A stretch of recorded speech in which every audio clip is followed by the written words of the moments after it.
One of his men is a highly respected New York attorney, Lucas A. Ferrara. The other is a self-proclaimed man of the people, known as Mert Roberts. Their aim is to discuss the hottest issues impacting our city, state, and nation. Fasten your seatbelts.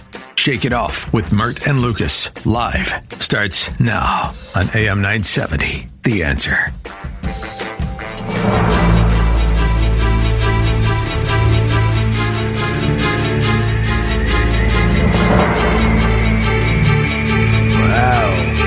I like that, Alex. What's it called? This is Panic Attack by Jeff Harvey. Panic Attack. What kind of psycho likes this Panic Attack song? I love it. I love it. Because they were panicking on Wednesday, November 12th, 2025, when President Trump hosted a dinner in the state dining room. Listen to this, Mert. In attendance were some of New York's top business leaders. It was one of those evenings where the chandeliers in the state dining room glowed a little brighter, the silverware clinked a little louder, and the conversation carried more weight than the menu. And among the business elite at the White House, the mood was tense.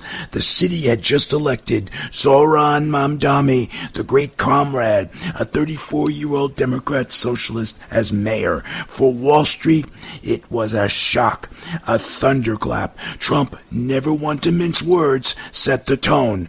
According to reporting from the Telegraph, he called Mamdani a communist. Now, around the table, get this, Mert, sat Stephen Schwartzman of Blackstone, David Solomon of Goldman Sachs, Henry Kravis of KKR, Jamie Dimon of JP Morgan Chase, Adina Friedman of NASDAQ, Larry Fink of BlackRock, and Jeffrey Sprecher of International Exchange.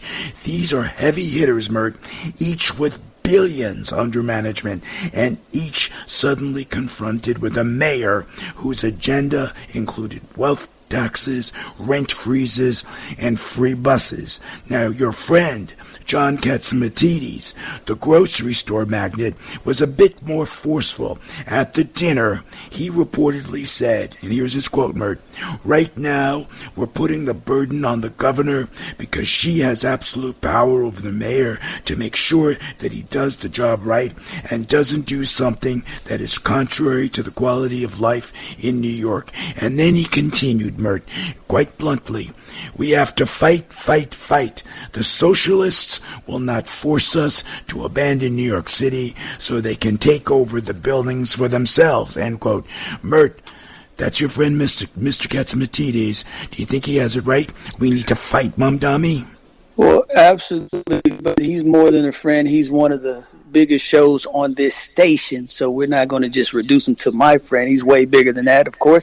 But I will say he's correct when he says we have to fight, fight, fight. But I'm not going to put me in that we. Whoever he's talking about, you're correct. You have to fight because if you're a capitalist, if you believe in democracy, if you're anti-socialism, Mamdani is on record saying he is a socialist Democrat. So some of his principles will infringe and interfere on how you want the government to run and how you want to do business and how you want things in this city to run. So it is imperative that if you disagree with Mamdani, even if you didn't vote for him or even if he didn't, your guy didn't get in, you must fight, fight, fight. You cannot give up and say, you know what, I'm giving up on the city, because just because you didn't vote for him, you're still in the city, you're still making money with the city, and the money is still flowing. But if you allow somebody who disagrees with you and you're taking every threat they've made to you, if you're taking all of this seriously, especially a John Catsimatidis, who is very successful with his grocery stores, then you better fight, because if it's true what they say about Mamdani, he wants to take over grocery stores and make them run by the city, that could severely hurt you. So fight, fight, fight is the only thing you should be thinking of doing right now, because if you don't fight, your life could be severely impacted if what you believe his agenda is can actually come to fruition. And a lot of people seem to believe that that's the case. I know you're concerned. seem to think that Elise Stefanik is the answer, that she can counterbalance him at the state level if she runs for governor. And sure enough, she launched her campaign for governor, pledging to make New York affordable and safer. She wasted no time calling Kathy Hochul, tying her to Mamdani, and accusing her of bending the knee to the mayor-elect. In an interview with Fox News, Elise Stefanik called Hochul the worst governor in America, and that's a quote, charging that she has presided over the most unaffordable state in America while ignoring a crime crisis. Now, for the billionaires at the table, Mert, Stefanik's candidacy looked like more than just another Republican run. It looked like a lifeline. Stephen Schwartzman, David Solomon, Henry Kravitz were said to have privately expressed interest in backing her gubernatorial bid. Greg Kraut, CEO of KPG Funds, put it plainly, I'm putting all my money into the governor's race with Stefanik. Most people are doing that now. They think the mayor's race is lost, which it was. Hopefully the governor will be a good stopping force. So there you go. They're planning on stopping Mamdani at the governor level with Elise Stefanik. Now, behind closed doors, they weren't looking to make peace with Mamdani. They were looking for an antidote, and in Elise Stefanik, they might just have found one. What do you think, Mark? That's laughable, because when I seen, and I don't know if you're going to talk about this, because I don't look at what we're going to talk about beforehand. But if what I seen going down with Mamdani and Trump is true, then Mamdani is going to have an ally that goes beyond Stefanik. He's going to have the president of the United States. Oh, come on! In his back pocket. Real? Do you think that that's real? I don't know anything about it. I don't know if it's real or not, but it looked like it was. It looked like real. It looked like a bromance. They look like a bromance to me. They should have kissed each other. It looked real. Yeah, I'm not going to go that far, but it looked real to me. And to you, I know it looked real to you because you were concerned about it, and everybody was concerned about it. No, I was not concerned. I was disappointed because it struck me as fake. Okay, you don't one day call somebody a communist, basically implying bad for America, and the next day, everything's going to be hunky dory. He's a great guy. If you're running a campaign, you absolutely say those things because you want your side to win. This is what the president said after meeting his lover, Comrade Mamdani. Alex, did that whole meeting strike you as weird? No, I thought it was very hopeful, actually, because you see, though it was a weird thing 2 days earlier, Trump called him a communist, I felt very, very hopeful. Alex is in denial. And he allowed that man to call him whatever he wanted to call him right to his face. He said it's okay. It was a very fascist. Yeah, you let him call it fascist. It was a very friendly event. Yeah, it was very friendly. Gabby has some thoughts on it too. Go ahead, Mark. Go ahead, Gabby. The whole thing was fake. Thank you. See, Gabby, that's why we call you Princess Gabby. Cut her mic off. Cut her mic. Cut her mic. She cut her mic off. Sorry. Oh my goodness! Who gave her access to the button? Take that button. The access. smiles, I have access to the my smiles, own the love fest. It was not real. How can you embrace a communist? I don't get it. I mean, he does embrace Putin, and we've talked about that before. That is another weird relationship, if you ask me. But I don't get how he thinks. No, I think what's happening, he's not embracing him. I think he's going to give him a chance, and then if he screws up, that's when Trump's going to take action. He's waiting for that first screw up, then he's going to take over. But he wants to raise taxes. He's making all these pie-in-the-sky promises with no revenue. I mean, the city's already billions in debt, and he wants to spend more than the city has. How does that make sense? They're not even fiscally responsible. Trump shouldn't be supporting that. Well, if people don't want to give up the stuff they're already getting from the city, then you got to raise taxes. So that's the only way you can get things done. You don't want to take away programs. You want to keep the stuff you got if you're a New Yorker. So you billionaires and all you rich guys out there, either leave the city or continue to make your billions here and expect to pay more in taxes. That's the only solution. Well, there's another solution. You could pay your employees more, and then people won't have to worry about some of these things. But of course, that's not one of the things on the table. So raise taxes it is. There's always multiple solutions, but we don't want to talk about all the solutions. So it's going to end up being, well, we got to raise taxes, because how else are we going to generate income and all these programs? Because these programs and all these solutions that Mom Dami. How about tightening belts? How about not spending? How about cutting costs? Okay, and not cutting police, cutting costs. Okay, there's a lot of waste. Okay, you can cut corners, you can stop the spending, and you can be much more responsible. Well, according to you, wage inflation, or however you put it, you're the smart guy, not me. For whatever you were saying, wages are not keeping up with the cost of living.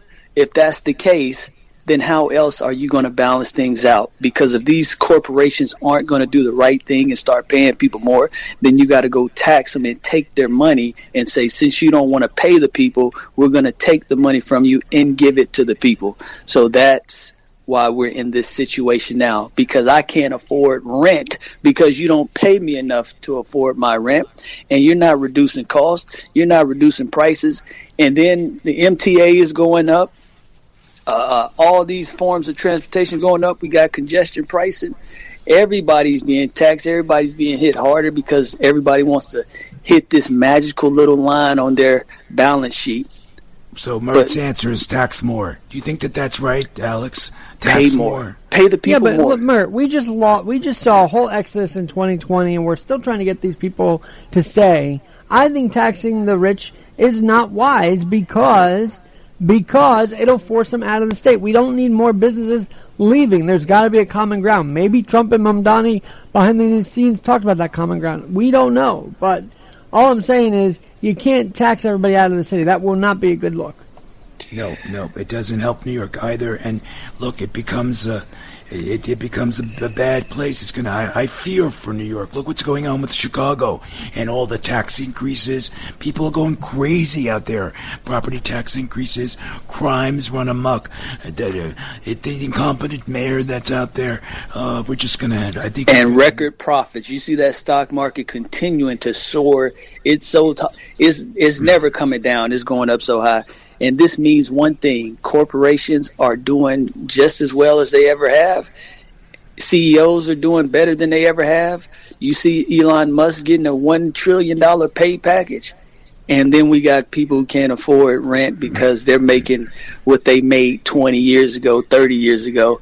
So you trying to tell me don't tax the rich? No, the rich are getting richer and the middle class is shrinking. So what are we going to do? You got to take the money from somewhere. And these rich people are hoarding the money, so you got to go get it from them. Because they're not just going to give it away, so you got to tax them.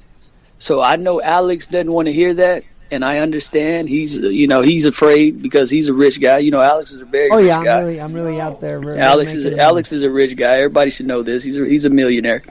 So he doesn't want to be taxed. So, Omar, let me ask you this question because I wrote about this. Where should Mamdani put the money of all these taxes that he wants to do? Like, where shouldn't it go back into the city? Where do you think it's going to go? It's going to go to the people. It's going to make buses or whatever his programs are. They're going to benefit the people because he's not promising tax breaks, which directly benefit rich people. He's saying, I want to tax people for more programs. So these programs to spend, tax and spend. Yeah, let's spend. Absolutely. Yeah, you got to spend. Nothing's free, so you got to get the money from somewhere, and you can't take it from the people because they ain't got no money to tax in the first place. So who you gonna tax? You gonna tax me, or you gonna tax somebody with billions of dollars? It makes sense. So you attack those with entrepreneurial spirit that work hard, that created things, that went the extra mile. So we should go after them. Yeah, that's where we should get the revenue. They're going the extra mile, but they're not bringing their people with them because they continue to pay their people like they're at the beginning stages. No, we're rising. We should all rise together, but that's not the case. So you tried to use a nice little.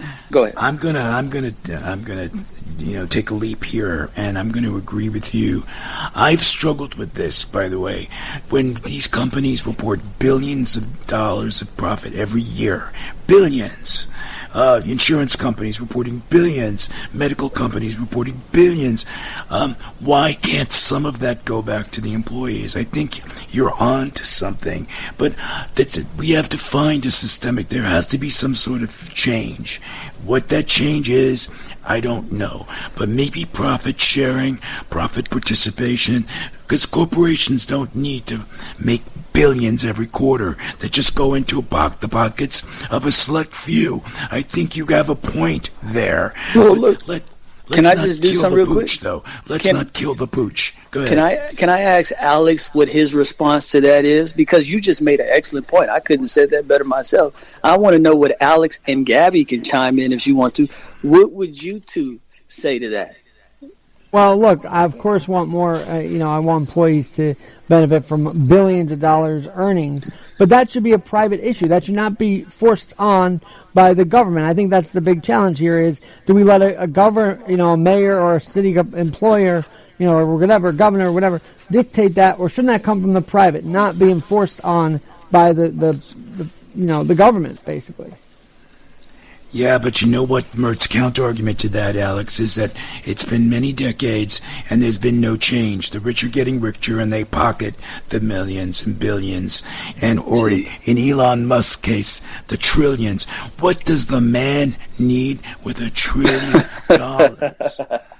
See, I hate agreeing with Mert, right? But what does the man need with $1 trillion when there are people that are in America that are homeless, right? People that are struggling to make ends meet, that couldn't get food when the government was shut down because of the SNAP vouchers and all that stuff. He gets $1 trillion while people starve. There's an inequity. I recognize it. I just don't know what the right way of approaching it. But I do hope with these corporations and these billionaires wake up. They can't hog it all for themselves. It's not working. And people are starting to revolt to the point where we're losing the concept of democracy. And that greatly concerns me. Doesn't it concern you, Mert? Absolutely. And it's going to get to a point where if you're a rich guy out there, it's not going to be safe for you. We already seen it with that insurance guy who was murdered, and that was horrible. That was horrible. Yes. But when people start to feel that, wait a minute, these rich people are just taking, and they're slapping us in the face, it's going to come back on you and your families, and your family is going to be looking at you like, did you have to take $2 extra billion? You couldn't have gave it to your employees. Now look at us. We can't even live in a neighborhood. Everybody hates us. It's going to get to that point one day. It hasn't yet, but it will one day, because it's getting crazy. If another billionaire all of a sudden gets a trillionaire package, people are going to start looking at that like, wait a minute, I can't afford eggs, but you're getting $1 trillion. Well, as far as Stefanik is concerned, the polls suggest that she's got a good shot. It's not guaranteed, but she's got a good shot to become governor. Hochul's weak, Stefanik's rising, billionaires are betting on her, strategists are whispering about a possible Pataki-like win. So Stefanik put in her campaign, and it's time to save New York, and that I agree. The question is whether voters believe her, and whether the numbers that now show a tie will translate into a Stefanik victory. The numbers whisper, but the voters will eventually decide, likely with a resounding bang. In the interim, let me formally welcome you to Shake It Off with Mert and Lucas Live. This is Lucas Ferrara with me in the studio. AM 970, located in the heart of the financial district, is my co-host, Mert Roberts, affectionately known as the Mertinator. Working the board, Alex Garrett's got a 5-star rated podcast, One Leg Up with Alex Garrett, and with them is none other than Princess Gabi Pisani. We love her. And of course, let's not forget Ashley Ferrante in Control Room. When we come back, we'll be joined by Christopher Henze, a New Jersey-based filmmaker who's out with the movie Wise Women. And if you thought hot flashes were disruptive, wait until you hear what Chris has to say.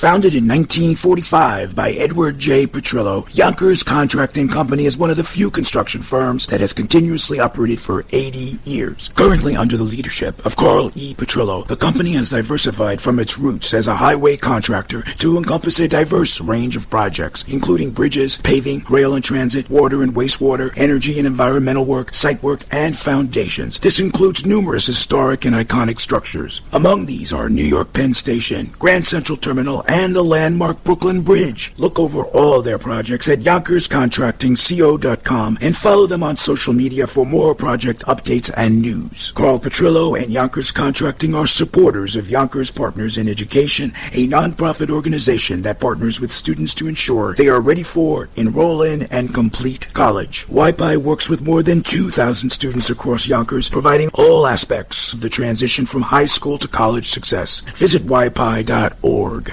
Over the last 30 years, Newman Ferrara, a New York City law firm, has evolved into a national practice focused on real estate, commercial, litigation, civil rights, class actions, and other complex litigation, representing many of the city's largest property owners, managing agents, and thousands of tenants. Newman Ferrara handles some of the nation's most significant class actions and civil rights matters. Newman Ferrara at 1250 Broadway in New York City. Go online to NewmanFerrara.com. That's NewmanFerrara.com. Listen to the firm's name partner, Lucas Ferrara, every Saturday at 10 a.m. on Dottie Herman's longest-running real estate radio program, Eye on Real Estate on AM 970. A real estate lawyer for 35 years, Lucas is a professor at New York Law School and is also a published author with books on real estate and New York's landlord-tenant law. Tune in Saturdays at 10 a.m. to hear Lucas's unique perspective and advice on Eye on Real Estate. I love bringing you products that improve your life. Well, this product can save a life. Hey, it's Joe Piscopo. You know, there are approximately 5,000 choking deaths in the U.S. each year. One child dies every 5 days from choking. The solution is called LifeVac. My dear friend Arthur Lee is the founder, CEO, and inventor of LifeVac.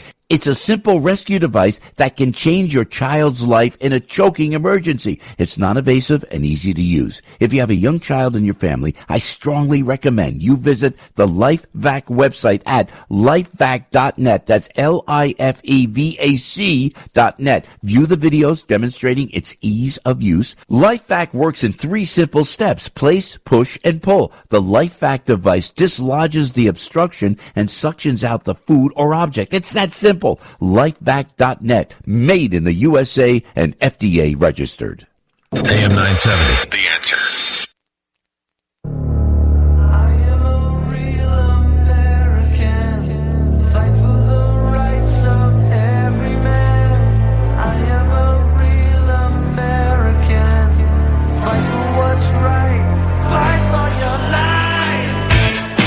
Welcome back to Shake It Off with Mert and Lucas, live on AM 970, The Answer.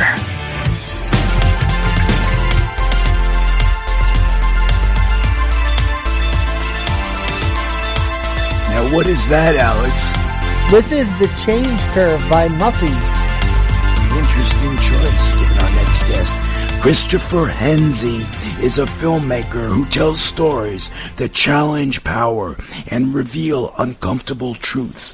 His work, whether documentary or drama, doesn't sugarcoat. It asks audiences to confront the systems we live in and the voices those systems silence. He would have loved that last segment, Mert. His newest film, Wise Women, Humanity's Untold Origins, reimagines menopause, not as a decline, but as a powerful evolutionary advantage that helped humans survive. Blending science, personal reflection, and feminist perspective, early viewers have called it the documentary that made me rethink our entire species. Henze's earlier feature, 40 Weeks, captured the emotional and physical journey of pregnancy with raw honesty. He also co-produced Planet of and the Humans, a controversial look at the green energy industry and its ties to corporate power. Collaboration is central to his work, whether with his wife Dominique or daughter Gaia, or with filmmakers like Michael Moore, Jeff Gibbs, and Jonathan Singer.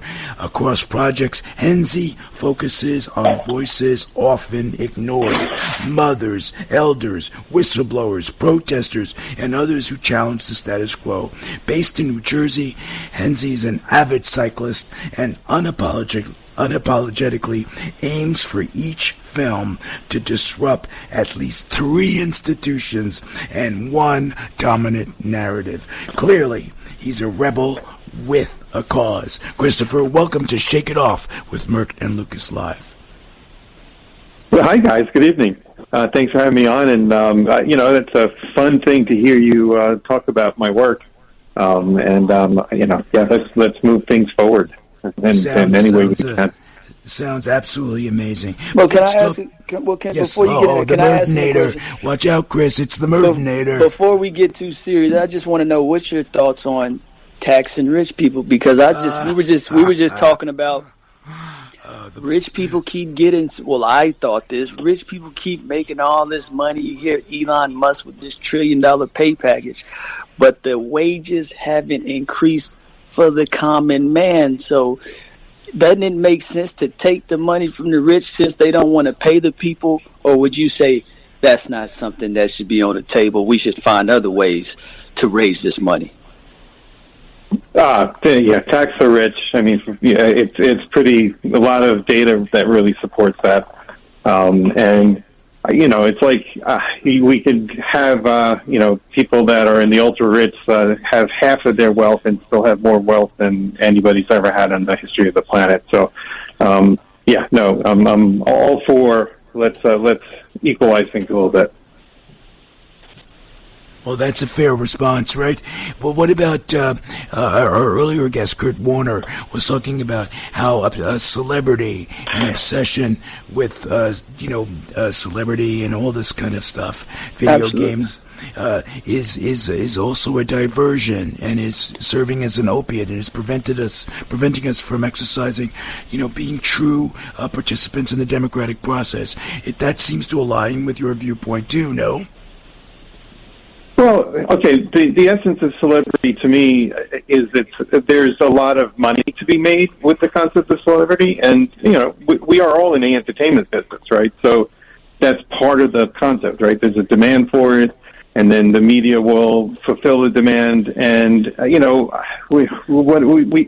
no different than, like, having a king, right? That, what did the king ever do except that it's what people want to plant onto them that matters? It's like not what they do; it's what we all want them to be. Right. So there's value that we all share in having that happen. So that's probably why there's less interest in us to change it. I always think that maybe something more substantive that is more satisfying would have us have less interest in that distraction. But yeah, it is what it is for right now, as far as I'm concerned. Now, let's talk about your movie, Wise Women, Humanity's Untold Origins. What inspired you to make it? Oh, wow. So as a husband, right, my wife is somebody who I want to support, right? And I feel like as a man, being in service to support is the root of what I want to do. And so she comes and she's like, she knew I was going to go talk to OBGYNs about a medical project I was working on.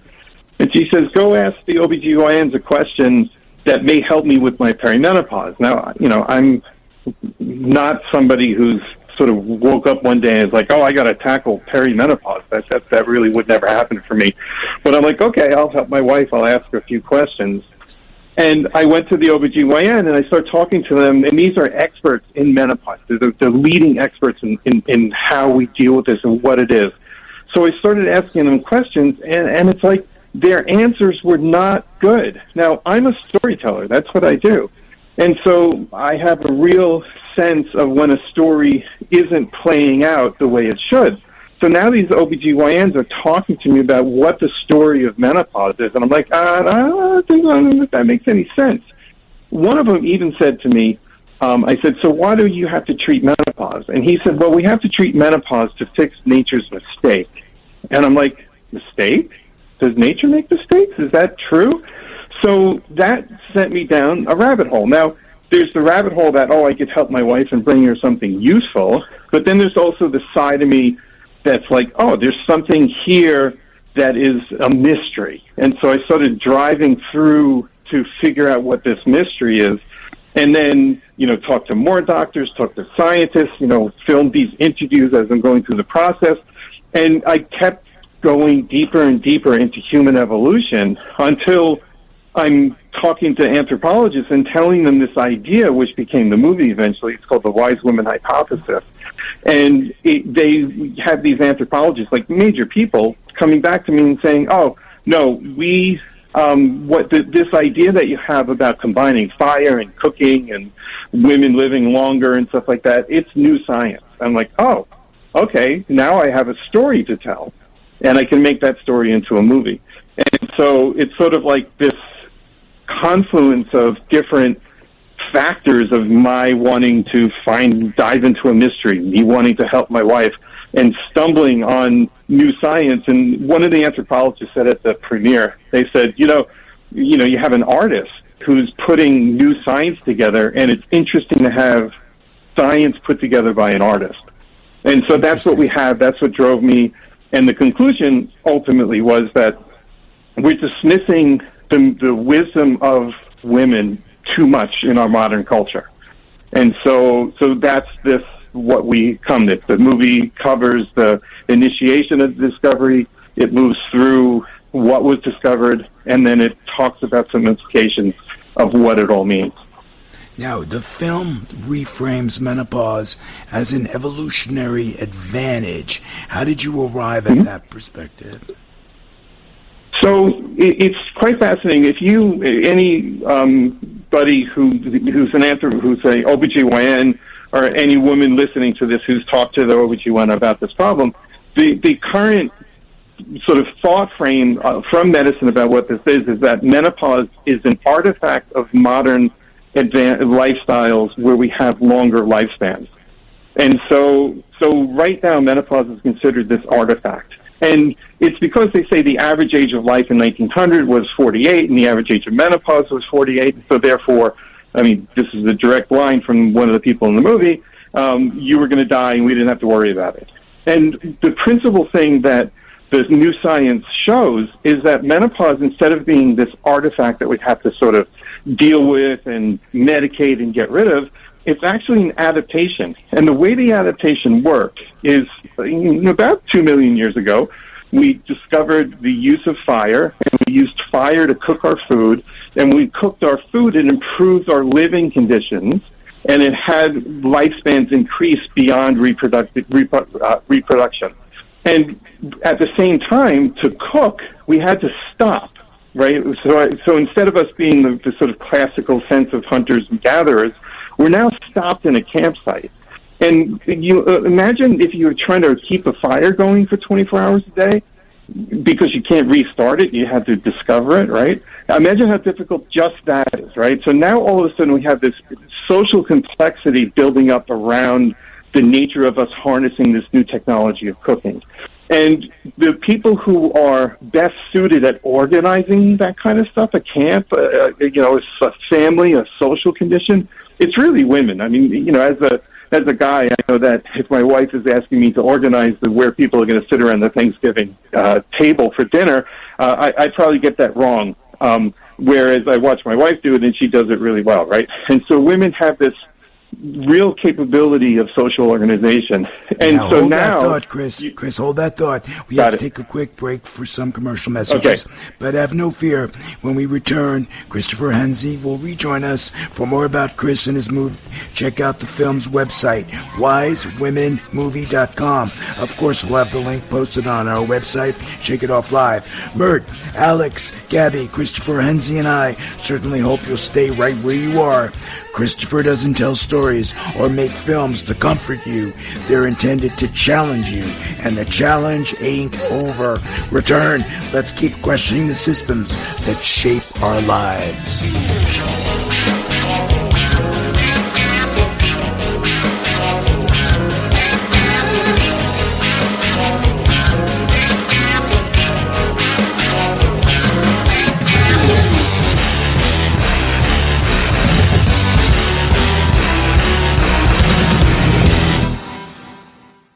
we are proud to serve our country, to serve our local communities, to wear the uniform, to be a soldier,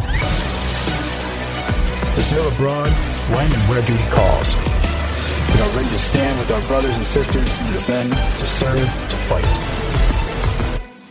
We're always ready. We're always there. We are the New York Army National Guard. Sponsored by the New York Army National Guard.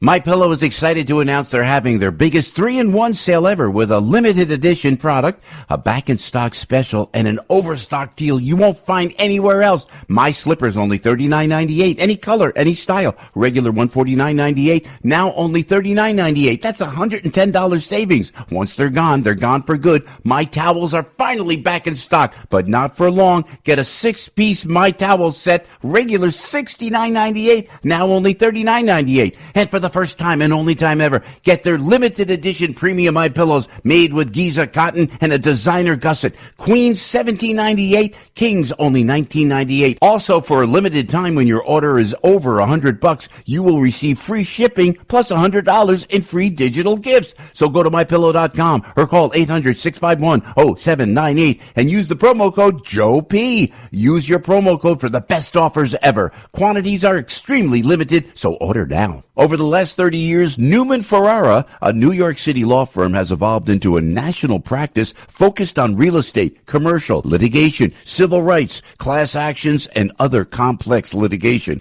representing many of the city's largest property owners, managing agents, and thousands of tenants. Newman Ferrara handles some of the nation's most significant class actions and civil rights matters. Newman Ferrara at 1250 Broadway in New York City. Go online to newmanferrara.com. That's newmanferrara.com. Listen to the firm's name partner, Lucas Ferrara, every Saturday at 10 a.m. on Dottie Herman's longest-running real estate radio program, Eye on Real Estate, on AM 970. A real estate lawyer for 35 years, Lucas is a professor at New York Law School and is also a published author with books on real estate and New York's landlord-tenant law. Tune in Saturdays at 10 a.m. to hear Lucas's unique perspective and advice on Eye on Real Estate. Scott Jennings sees a disconnect. So when asked what illegal orders the president has given, Slotkin couldn't identify a single one, and then she justified her calls for mutiny in the military by citing Nuremberg and a Hollywood movie. Folks, these Democrats may not be living in reality. Their lack of connection to planet Earth is getting dangerous. The Scott Jennings Show. Weekdays at 2, right before Hugh Hewitt at 3 on AM 970. The Answer.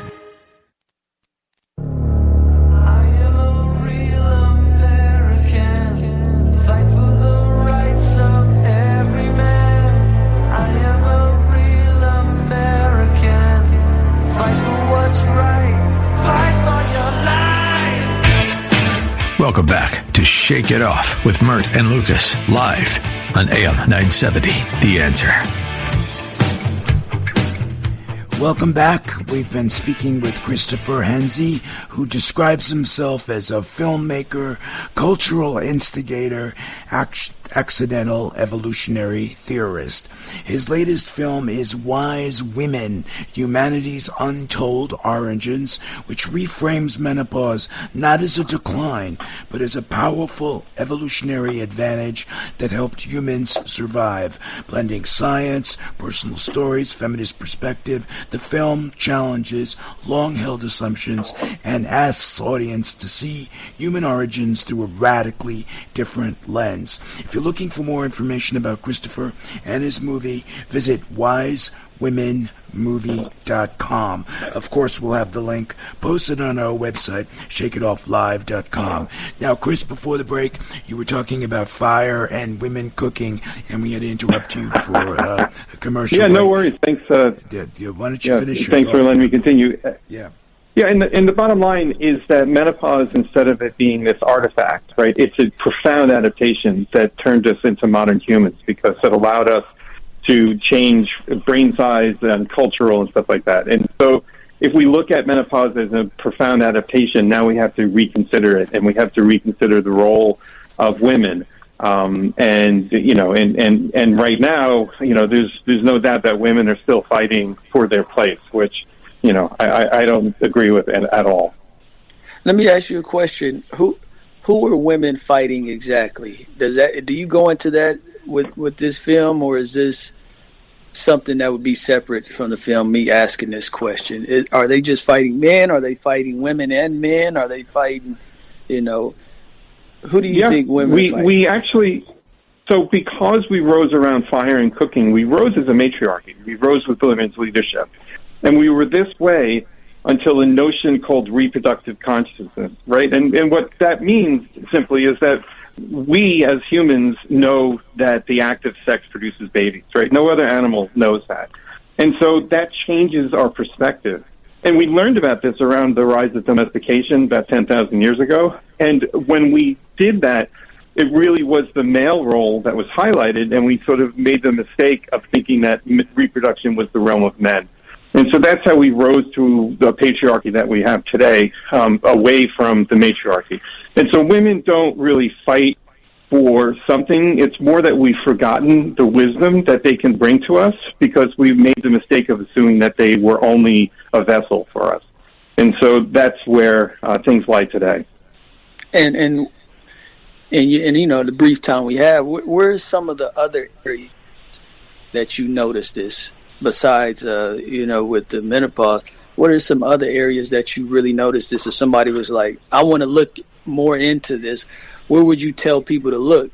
You say, bam, this is a perfect example of what I'm talking about, front and center for everybody to see. Where would you point somebody to for an example of that? Well, yeah, no, that's a difficult question for me to answer because the new science is called the wise women hypothesis, and right now it's brand new, right? So there hasn't been the notion of putting together the elements like this. So we have the elements of discovering fire, we have the elements of cooking, we have the elements of reproductive consciousness, but this is brand new. So right now the source of it is our website and the movie, and the movie takes you through the whole journey, and it's quite a fun journey. We have I was asking you, do you see any examples of like women being brushed aside besides the menopause issue, like real world examples where people say, this is why this study. My daughter works. I'll tell you that's a horrendous thing. When my daughter, she works in a mall, when she walks at the end of her shift at night, when she walks to her car, she's afraid of violence, and it's male violence. Right, so there's oppression to women in almost every day, and the gaslighting of them, right? And so there's the other entitlement of male that you wind up noticing. Ooh. And so Kurt, this is real radio. Right? This is real radio, Mr. Chris. We can't curse. All right, we'll take care of it. So I got into trouble. No, you good. So it's it's all over the place when you start to look at it from the lens of, are we suppressing women's leadership, and are we embracing it? When you start to ask that question, it shows up everywhere. Now, Margaret Cho, who I'm a big fan of, and Madeline Denona came on as executive producers. What did their involvement bring to the project? So Madeline Denona, she runs the Gina Davis Institute for Media. Actually, next Friday, we're going to be at a big conference in LA called Impact and Partner, and it's where the Gina Davis Institute is announcing their study of menopause in media, and then also Madeline, she introduced us to Margaret Cho, and Margaret Cho, if anybody knows about her, she's as charming and as intelligent and as amazing as you could ever imagine. So every minute I get to spend with Margaret is a gift, and she lends an intelligence and a comedy and an insight to the film that's just unmistakable and really makes it better. How do you hope audiences will see themselves or menopause, the topic, differently after watching it? What do you hope people will take away from it? Sure. I hope that people are willing to go on the journey, and this is, as any good documentary and documentarian hopes, is a conversation starter, this isn't a solution. It's a conversation of saying, are we happy with the way things are? And can we remember the fact that women's leadership is important to us becoming human, and what does that do for us? And if they were to take one message from Wise Women, what would that be? We're definitely missing the boat on embracing the wisdom of women right now. We can really work much harder on examining that and incorporating that. In the few minutes that we have left, are you working on any new projects? Anything new percolating? What's next for you? Oh, sure. People laugh at me, and you guys may, and everybody listening may, but I'm sort of, finished with working on menopause now, and I'm going to move on to pain. My next movie is going to be called This Is Going to Hurt, and it's a movie about pain. So I like it light. A lot of Americans suffer from pain. That's going to be very interesting. What kind of pain, if I may ask? Is there a specific pain? Sure. Well, so social, emotional, physical, spiritual, all types of pain. Because it's how we deal with every instance of pain that affects the quality of our lives. And so if we can shift our thinking about pain, maybe that'll shift us a little bit. And that's, again, another system I'm looking to break into and modify. So that will be a documentary as well? Oh, yeah. That's what I do. Oh, it sounds fascinating. We're going to have you back to talk about that project. Any last words you want to leave our listeners with about your film, Wise Women, Humanity's Untold Origins? This is your chance. Oh, cool. Well, everybody can go to wisewomenmovie.com to find out more information, see the trailer, rent the film. And I also want to give a shout-out to Shayna Nestor, who introduced us, Lucas, and I'm grateful to her in case she's listening.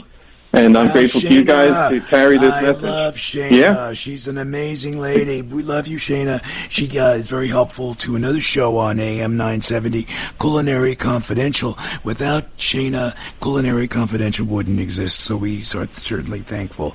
So, Chris, we wish you much success, and we hope to have you back on when you work on pain, because I've got some pain in my spilkus. We got to talk about that and how we address that. What is that? What is That's a joke. It's pain in the spilkus. There's no such thing as a spilkus. Thank you. I'm here all week. Don't forget to tip your waiters and waitresses.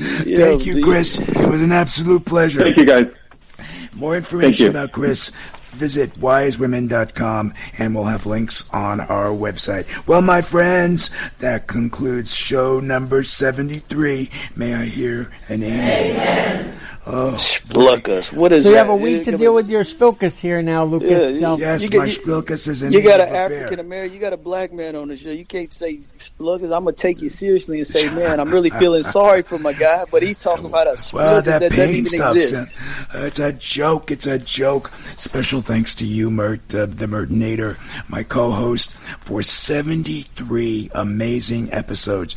Now, by my count, that's 146 hours of live entertainment. And if you think that's easy, you try it. And you might want to say 72. You might want to say 72 episodes, because that first one, I don't know if that was...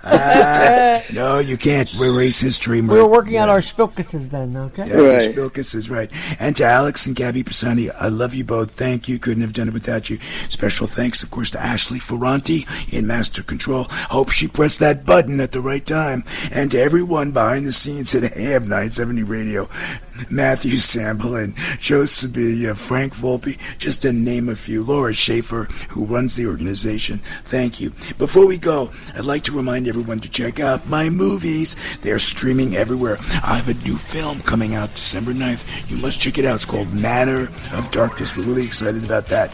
But I've got Help, Makeup, 5,000 Space Aliens, Children of the Vines. They're award-winning films. They're streaming everywhere. Apple, Amazon, DirecTV, Dish, you name it, they're there. And if you're listening to us live, next up, my favorite show, next to Ion Real Estate, and of course, this show, Culinary Confidential, starring Christina Cates. If you're a foodie or happen to work in a restaurant or hospitality industry, you must give that show a listen. She's great. Starts at 9 p.m., just in a few minutes. I love her program. Join us next week. We'll have more controversial topics, more special guests just for you. Same time, same place. Ciao, ciao. The preceding program is sponsored by Shake It Off Live, LLC.